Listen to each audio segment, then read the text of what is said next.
Well, I'm not looking forward to the end of humanity in reality, but in cinema, it's always a lot of fun. It's always been fun. It always will be fun. The end of things. You have to be careful, though, because the audience doesn't really like that kind of stuff. They want a little hope and a little certainty, and they want to know that there's another day, things will be better tomorrow. That's generally the idea from the audience, but I've always loved a little doom and gloom, as the Rolling Stones say. So. It's here. You hear what I'm telling you? In my mind, I created it. The future, I created it, and it's real. Don't you understand?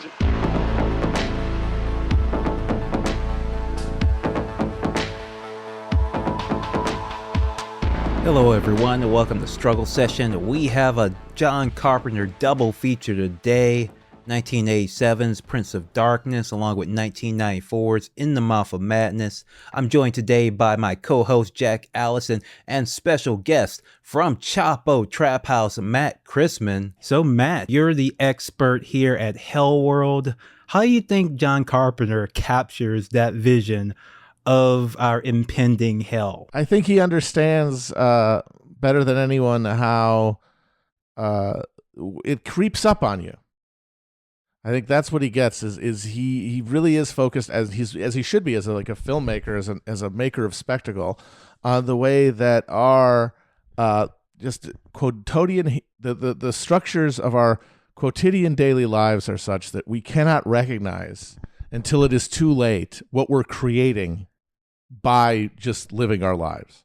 And so when the change comes, it's on a scale that we can't conceive of and therefore can't react to. Yes, it's really that hell was really around us the whole time. And then his characters just begin to notice it in the movies. It's the noticing, it's the observation, it's that Heisenbergian intervention into a state of being that makes it immanentized, that brings it from something that is around to something that is totalized. Yeah, knowledge cannot save you. Yeah, and it damns you, in fact. It was better when I didn't look at the news and didn't know any of this shit, and it was just playing video games all the time. The illusion of total informational access that we live with means that we're able to live in these dense apocalyptic imaginaries and fill them with so much rich detail, as opposed to a medieval peasant who maybe he'd see a comet, at night, and it would make him shit his pants for the next 6 months. And he'd buy an almanac to know what it meant, to try to make sense of that. Here you get those sort of omens, those things that are knocking from outside that you can't control. You get one of those every 5 seconds. We're bored of the omens at this point. The omens are boring now. Prince of Darkness came about because of a confluence of elements. One was I had been making bigger budget studio films and had gotten tired of the process, and tired of how that goes, or at least that went in those days. I think it can't be any better than when I was doing it. And I longed to make a low budget movie where I would have complete control over it, the story, the flow, the characters, the thematic materials. So Prince of Darkness was the first of 2 low budget movies that I made. And I was influenced by a book I had read the summer before we made the movie. It was on quantum mechanics. It's a theory in physics about the very small, about subatomic particles and their behavior. And my worldview changed a great deal. Suppose there is a universal mind controlling everything, a God willing the behavior of every subatomic particle. Rarely does a horror film try out new ideas, new ways of saying things. None so much as the problems that we're having today in horror movies, where a lot of derivative stuff it's very popular, but boy have I seen this stuff. So I wanted to do something different. I wanted to do a movie that just caused you a lot of unease and dread. And so I borrowed a little bit from Gregory Benford's book Timescape. I know Gregory, he's a really nice man. I borrowed a little bit here, a little bit there, a little bit of Jean Cocteau, and put together this this story about an anti-God, and that's Prince of Darkness. Maybe this universal mind resides in the mirror image instead of in our universe as we wanted to believe. Maybe he's anti-God, bringing darkness instead of light. You will not be saved by the Holy Ghost. You will not be saved by the god plutonium. Yep. In fact, you will not be saved. So let's start off our discussion with 1987's Prince of Darkness.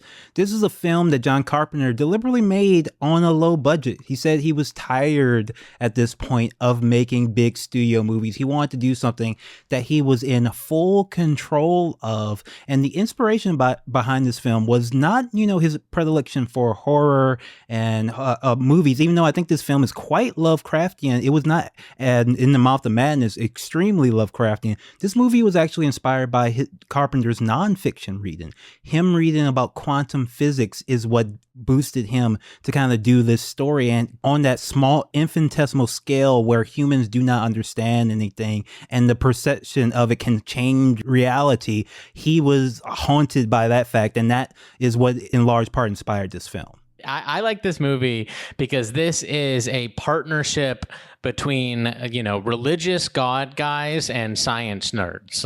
Normally sort of always at each other's throats, the Reddit atheists and, religious guys come together to sort of deal with a science religion, this idea that the devil sort of living in this quantum state. One of the things you kind of recognize by reading about how our understandings of causation and logic do not apply beyond a certain level of observation, that makes you realize that, there actually at a certain point is no distinction between religion and science. Right. That none of these categories hold enduring, Platonic conceptions, because at a certain point, once you get to where you're looking close enough at a small enough at the actual points of contact between objects in the universe, there is no causation. The time runs backwards. Nothing can sustain itself, and so it makes you think, we are one way or the other making this. The world is made up of our minds interacting. Yes, like the movie says, our stubborn faith and common sense is really what holds it all together. Yeah, exactly. We believe that we're making something out of this otherwise completely amorphous blob, this thing that is everything at once. We're building structures out of it that are stable in our minds, and then building a material world based on those beliefs that we all interact with, and thereby literally giving form to the formless. And that is... Of course, these guys are all horrified by that, because then it really means that there is no one in charge.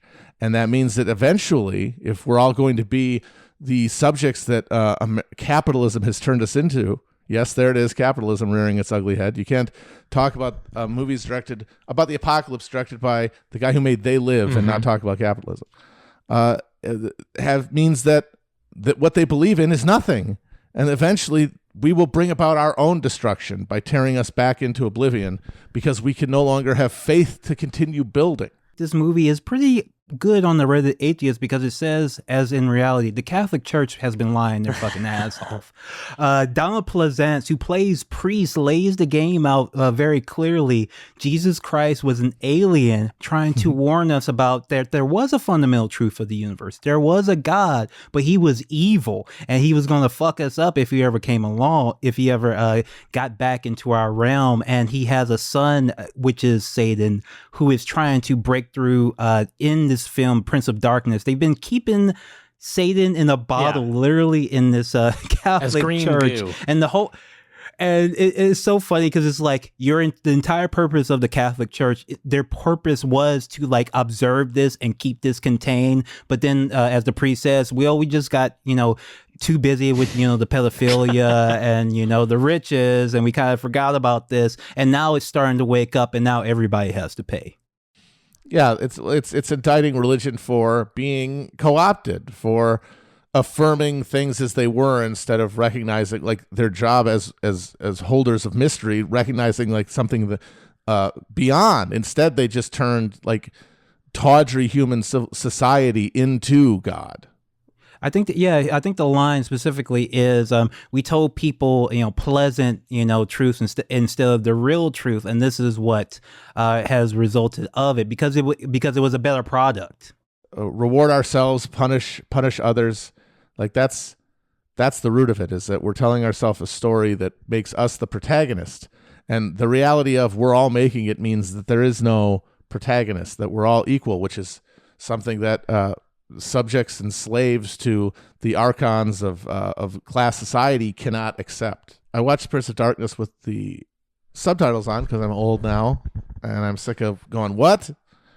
And although the priest is not named in the movie and in the credits he's just referred to as the priest, in the DVD subtitles he's called Father Loomis. Yes, I saw this on IMDb, which is some fun.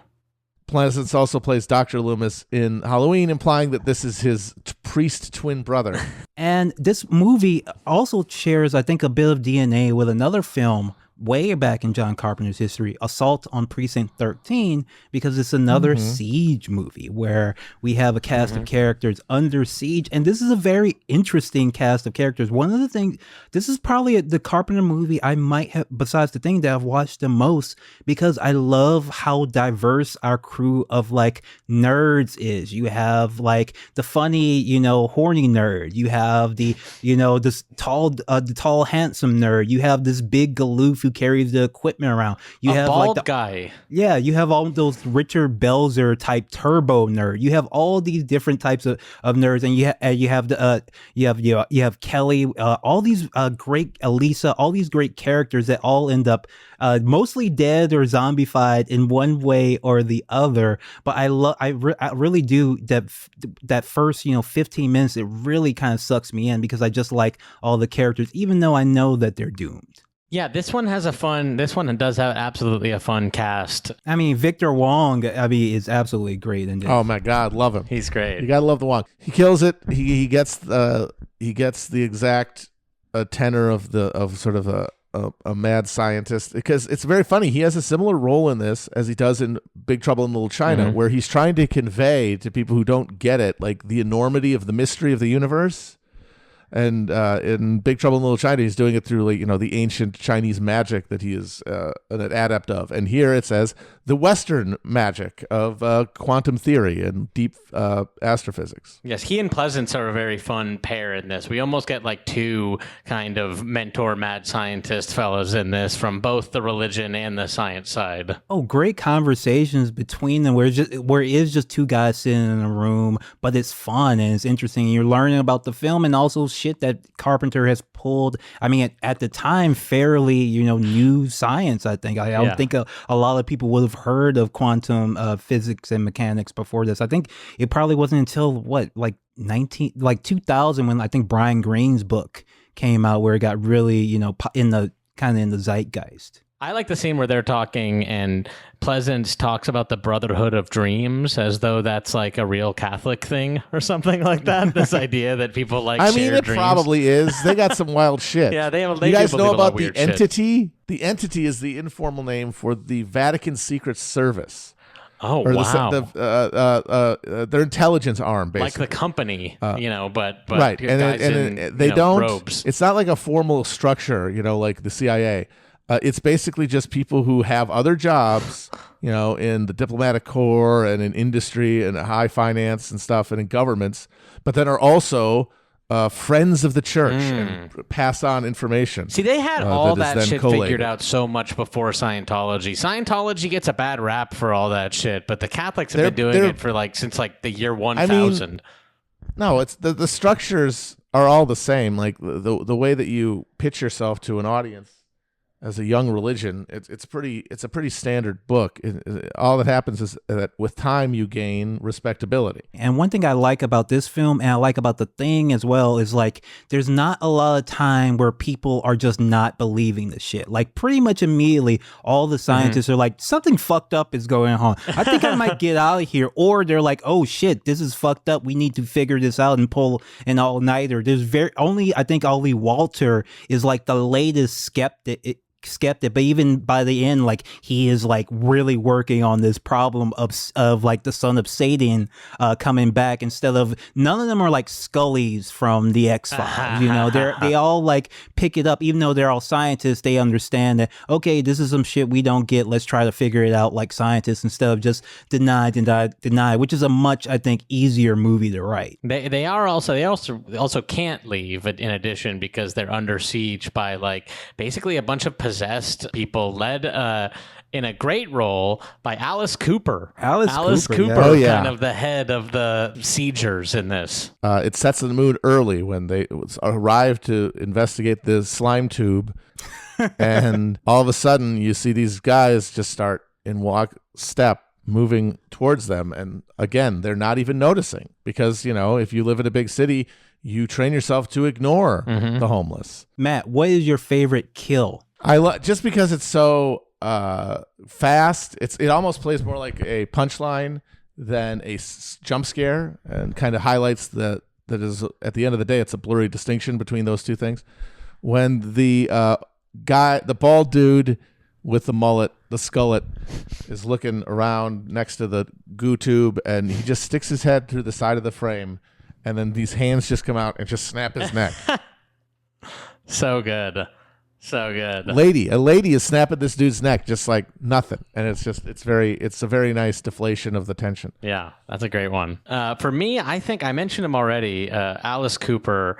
I like when our first guy tries to leave, and Alice Cooper has like a half a bike, like almost like a unicycle, that's one of the weirdest murder weapons in movie history. Yes. Half a bike. He stabs him through with half a bike. And impales him, and he's like posted up, or like on some Vlad shit. Like that was very good. Yeah, that one I like. I like when homegirl, like the zombie, gets her head chopped off and then puts it back on. I guess it doesn't technically count as a kill, but it is awesome. I do love it. The reason I first discovered this film was because someone had sampled the dream sequence in, I think, an old drum and bass record. And it's so fucking creepy. I was like, what is this? Where is this? This movie was, unfortunately, a flop for Carpenter. Spent about $8 to $14 million on it, only made $8 million back. I don't think this movie is talked about nearly enough. I hadn't heard, even though I was a Carpenter fan, I hadn't heard much of it. But when I heard that dream sequence, I was like, holy shit, what the fuck is this? And I was not disappointed when I got to the movie. It's just as creepy in the film as it is in isolation. And he got that piece of that concept from a sci-fi novel called Timescape by Gregory Benford, where scientists in the far future use tachyons to send messages back in time in order to stop an ecological disaster that humanity is bringing upon itself. Oh man, yeah, those images are indelible. There's something almost that's like, I guess that it's maybe a bandwidth thing with Tachyon, that they kind of have to send it back as like low res, video cassette footage, but it's got a very creepy and cool look. Let's get into the ending, which I adore so much because it is apocalyptic. It's not a happy ending. John Carpenter once said that he was in a literature class one time trying to learn how to write, and he said, and the professor said something about, usually a happy ending that wraps everything up nicely is a police car and sirens in the background. That's usually a happy ending. And Carpenter said, that sounds quite terrifying to me, actually. I don't want that kind of ending. So we get a very different one here, where Catherine sacrifices herself in order to stop the son of Satan from coming through this portal, which is a mirror. And he said he's get the mirror idea from a surrealist film. I think John Carpenter, he said, did it first, but that's where he pulls it. That's why the movie gets kind of trippy towards the end. It kind of leaves the real world because he's trying to pull from, this French surrealist cinema, which wasn't really concerned with that. But this ending where she sacrifices herself and you think maybe she saves the day, but no. Not at all. The dreams are still coming. The future has mostly been unchanged, and we are still doomed. And in fact, spoiler alert, the embodiment of this anti-God is going to be the very person who jumped into the portal and seemingly rescued everybody. And it turns out all they did was is set the stage for the ultimate triumph. Your hands are too short to box with anti-God, fam. You can't do it. By the way, yeah, you cannot fade him. Even you've said it now, but just the term anti-God is so good. Just as an idea, and it not being Satan, anti-God is so great. Yeah, anti-God, and there's no counterpoint. There's no good God to fight him. Jesus was just like a fucking messenger boy. Trying to he's like the Silver Surfer, basically telling us about Galactus.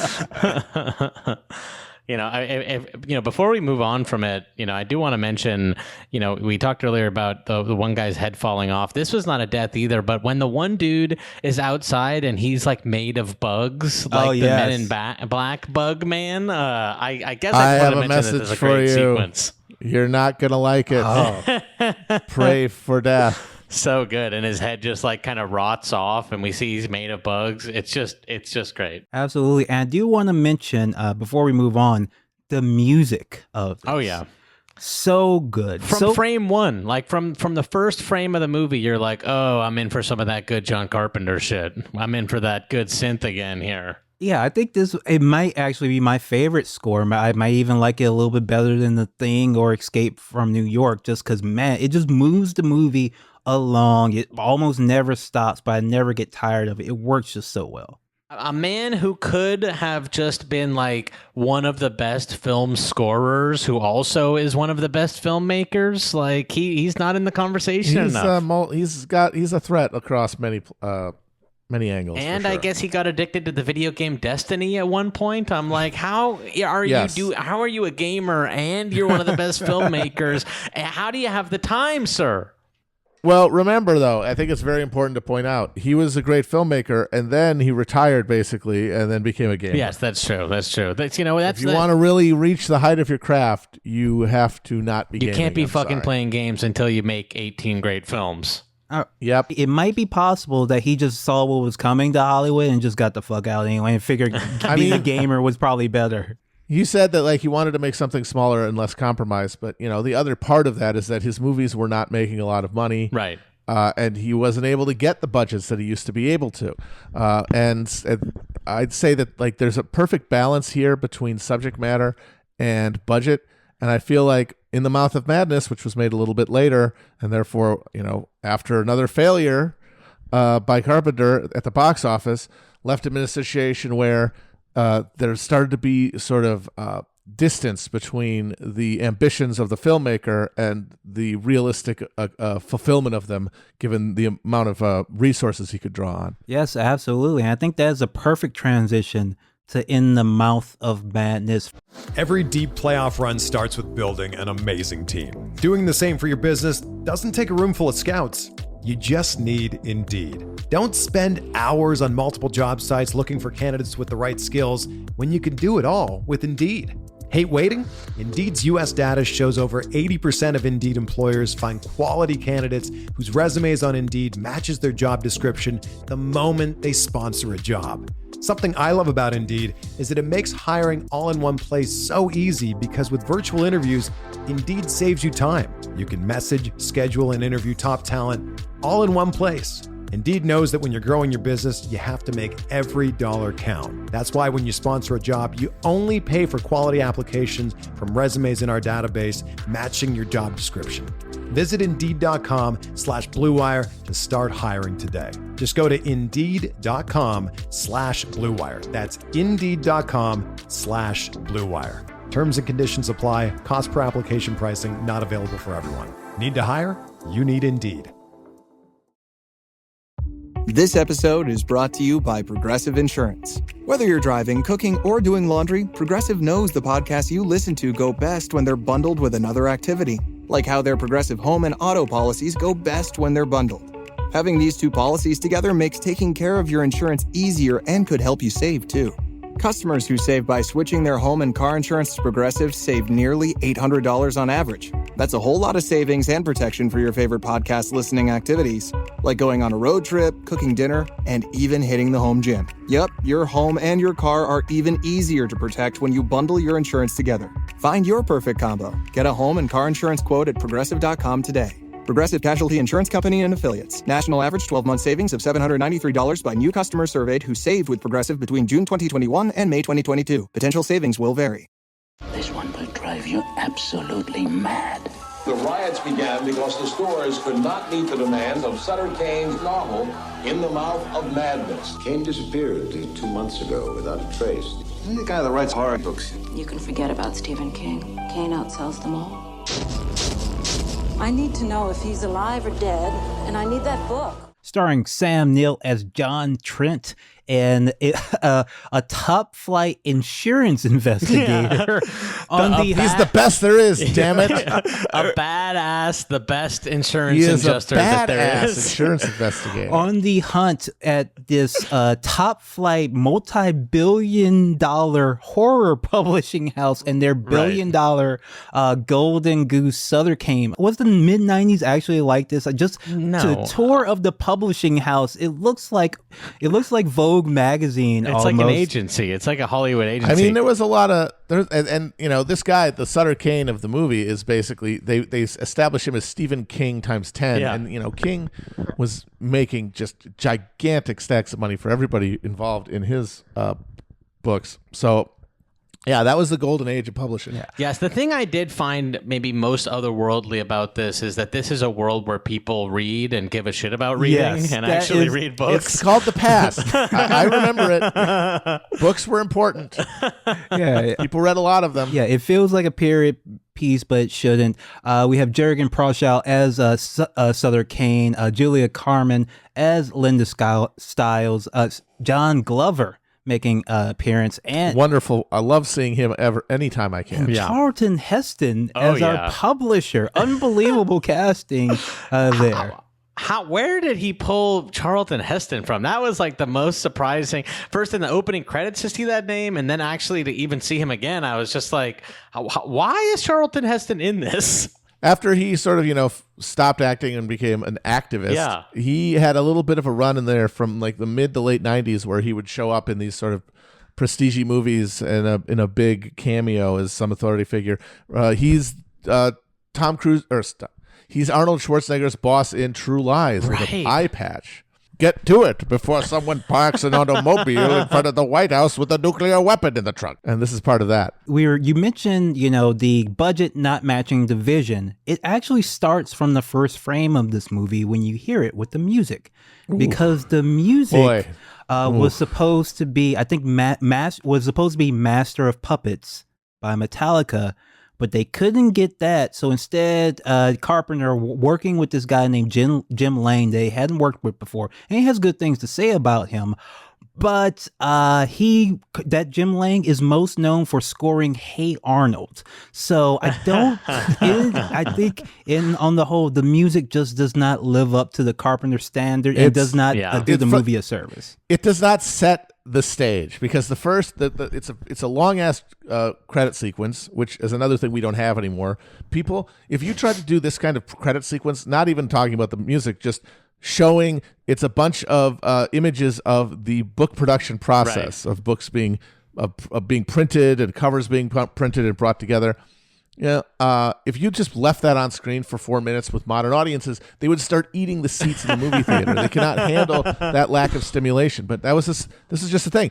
But the problem, as you said, is that over this horror movie, you get this like bluesy just riff, like squirt. It's in the same wheelhouse as the stuff that he uses at the beginning of They Live. But the difference is in They Live, those early scenes are Roddy Piper as this hobo, basically walking around L.A., and so there is sort of something fitting to sort of a rootsy, bluesy vibe to it.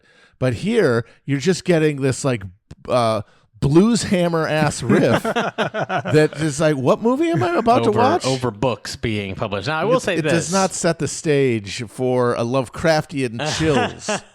I will say that I did appreciate during the opening credits how well they nailed the kind of 90s paperback Stephen King book covers. Oh, yeah. I thought that those were pretty nicely done. I read a million books like that, many by Stephen King, many by knockoffs. Like I was so into that shit that I read a bunch. I read Dean Koontz. Okay, couldn't, even though Stephen King put out a book every 3 months, I still needed to get my fix from Dean Koontz, the Aldi brand Stephen King. I think I read some Dean Koontz because it was like the books that were just there at high school. Like someone had like donated some Dean Koontz and it was there in homeroom. So I read a Dean Koontz here and there. And hey, listen, they're breezy amazing. reads. They're breezy. They're like real mirror images. So they both, rotten childhood, boomers with rotten childhoods. Koontz from California and Steve King from Maine. And then King, of course, just being a liberal boomer his whole life. And Koontz being sort of a crabby Goldwater reactionary his whole life. They're perfect. But one of them was much better than the other one. But although I got to say, Affleck, the bomb in Phantoms, yo. If anyone saw the 90s bomb Phantoms, that's based on a Dean Koontz novel. But I have heard that is like an incredible performance by Ben Affleck for some reason. Even better performance by a slumming and near-death Peter O'Toole. Oh, jeez. Who comes in as an expert on the monster in the movie. And there's a scene where he like turns to someone and describing the creature, and he goes, "Terror! Terror in the flesh!" That's great. So In the Mouth of Madness, I came to this one from my love of H.P. Lovecraft. I was looking for movies that had ties to Lovecraft, were adaptations from Lovecraft, and this is one that usually tops the list, and you can see why very early on, because it starts with the Lovecraftian premise that, okay, this guy has already gone crazy. He was a super arrogant academic of some sort, or a professional of some sort, in this case, a top flight insurance adjuster. And he's telling his story in the past tense of what happened to him, how he got too close to those, those elder gods, those nether realms, those cyclopean horrors, and how it fucked him, and also how we are in turn all fucked. We just don't know it yet. And I actually think the beginning of this movie, a bit slow, I think. I think it takes a little bit too long to get into. It's about 30 minutes before he gets to Hobbs End, and a lot of the twists and turns are kind of like not quite believable until you understand the whole movie. Then it all makes sense. And I think that's kind of a problem with the beginning, because like just out of nowhere, he's attacked by a guy who's asking him about Sutter Kane at the exact same moment he's being offered a job about Sutter Kane, and that just like, that doesn't make any sense when you're watching the movie. That coincidence doesn't really vibe until you get to the end. Well, in fairness, though, they do establish that there's this like wave of violence associated with Sutter Kane book releases, and that people are going nuts. Yeah. And yeah, it is like a wild coincidence, but it's less so if you remember, like, oh, something's going on with this guy's book. They're making people freak out, including this guy. Yes. Then you do find out that guy was Sutter Kane's agent. Yeah. Oh yes, I like that. When that comes in, then that's like, okay, all right, you got something going here, Carpenter. But this movie actually was not originally supposed to be done by Carpenter. It was originally supposed to be directed by Mary Lambert, who directed Pet Sematary and Pet Sematary 2, two excellent movies, and it languished for a bit. Carpenter, in fact, I think turned it down once, but then he eventually came back to it. I still think he kind of makes his mark, but it does feel a bit different than some of his other movies. But and it's probably not my favorite, but it has some of my, I don't know, it gives me my favorite feeling by the end of watching it. I think is kind of how I would describe it. Like, is moment to moment is not the best one, but by the time it gets to the end, I feel so like satisfied and horrified. Like it really does deliver a mood, which is what Lovecraft always was trying to do. And yeah, it's that thing of like the slow burn apocalypse that only comes into detail as you observe it. Like when you're at the end of the movie looking back, it does have this sense of things snapping into place. I like a good Sam Neill performance, especially Sam Oh, Neill yes. in a horror, this Gotta love him. and Event. What's the other? Is that Event Horizon. Yeah, Event Horizon. I like a Sam Neill in a horror, and I think that this does. While Leslie, I kind of agree that it starts slow, but also it's an hour and a half, so there's not a lot you could really have cut there if you want it to be a full length movie. And Prince of Darkness too, 138. So we got a couple of close to tight 90s. Couple nice shorties here. But yeah, I don't know. This one, there's just a real like distinctive feeling, especially in like a low budget John Carpenter, that I really like, and this one has it, and it's got a great Sam Neill performance, and it's got that Lovecraftian weirdness. He plays it as it should. Like, yes, we make a joke. He's an insurance investigator. That's weird, but he gets that. That's just the specific justification for what is essentially the classic private detective character, and so he embodies the wisecracking, cynical PI who's seen it all. Yes. And he plays it like that all the way through. And Carpenter said Sam Neill read the script and he said he thought it was a comedy and played it that way. And Carpenter said that's great. Yeah. It's a very funny movie at part. So as we get into Hobbs End, we come again to a tie between this and Prince of Darkness, where the source of all the evil in the world is actually a church. And the church in this movie, I don't want to offend anybody who attends this church because it is a real church, but it does look demonic. It looks pretty fucking creepy. There's like upside down crosses in this real church. I don't know if all the like inlays and shit are real. Interior, okay. Interior. I mean, I don't think there's a coincidence that it is a Byzantine Eastern Rite church, because they do have the most of the major Christian traditions. Certainly in America, they have the most alien seeming architecture and aesthetic. Yeah, it's called the Cathedral of the Transfiguration, and it's actually in Markham, Ontario, Canada. Markham, Ontario, Canada. And it's spelled like Arkham, just with an M.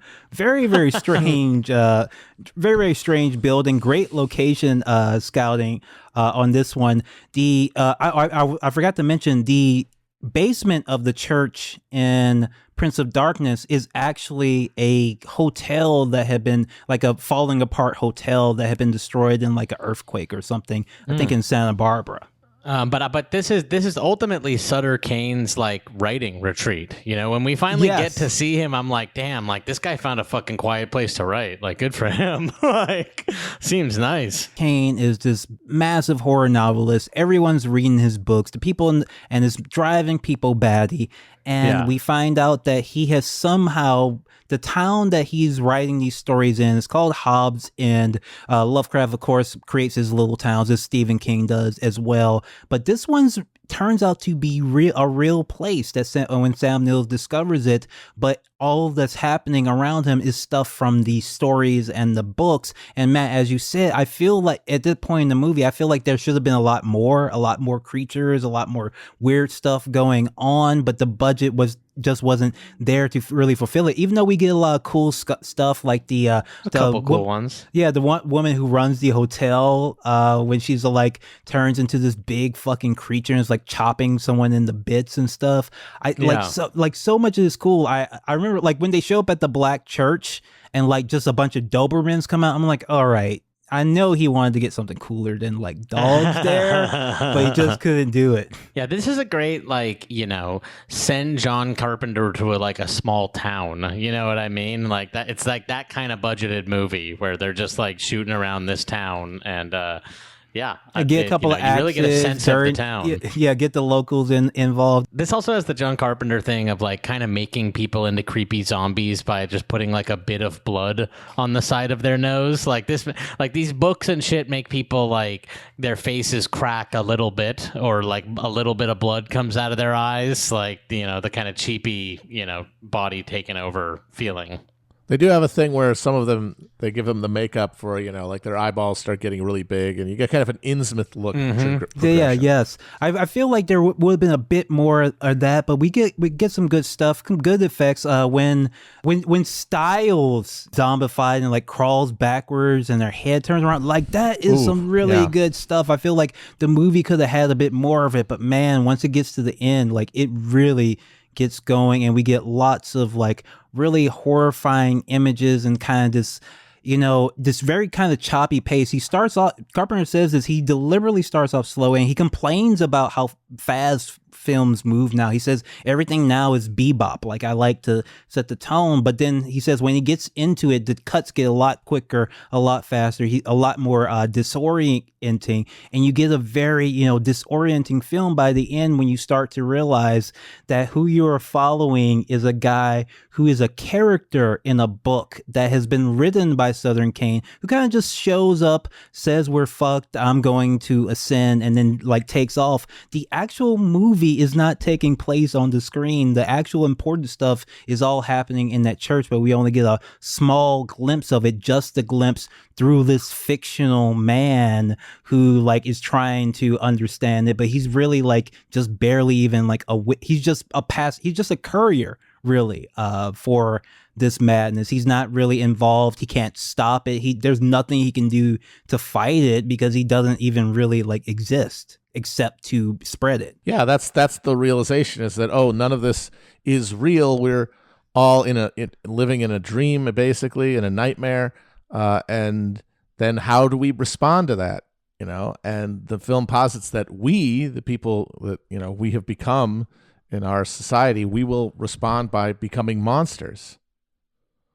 That's the only way that we can assimilate that knowledge, or to, in some way or another go mad, that was Lovecraft's whole prophecy, that, the scientific secular mind would come into awareness of like the totality of the universe, but they would come at it from such a point of alienation that they could only see it as this empty space filled with monsters. But all those monsters are just being conjured by the human mind into existence. We got to talk about the wall of monsters. One of the coolest things that Carpenter ever done in anything. I think people post that GIF all the time. Like, as they also, this actually movie is quite memed a lot for some reason. Well, specifically the scene at the very end where Trent is watching the film version of the book that he became the unwitting courier of, and it's just the movie that we had just watched, and he starts cackling, and there's a shot of him in his cross-covered mental hospital scrubs holding popcorn and cackling. I feel a lot of people find that to be a very evocative symbol of their own interactions with the world around them. And he really did think it was a comedy. In the end, when he watched it, he really did think it was a comedy. Yeah, it is similar to Jokerfication. Yes. Exactly. Yeah. He gets Jokerfied by the end. Yeah. I will say, the Wall of Monsters is great. There are some cool effects.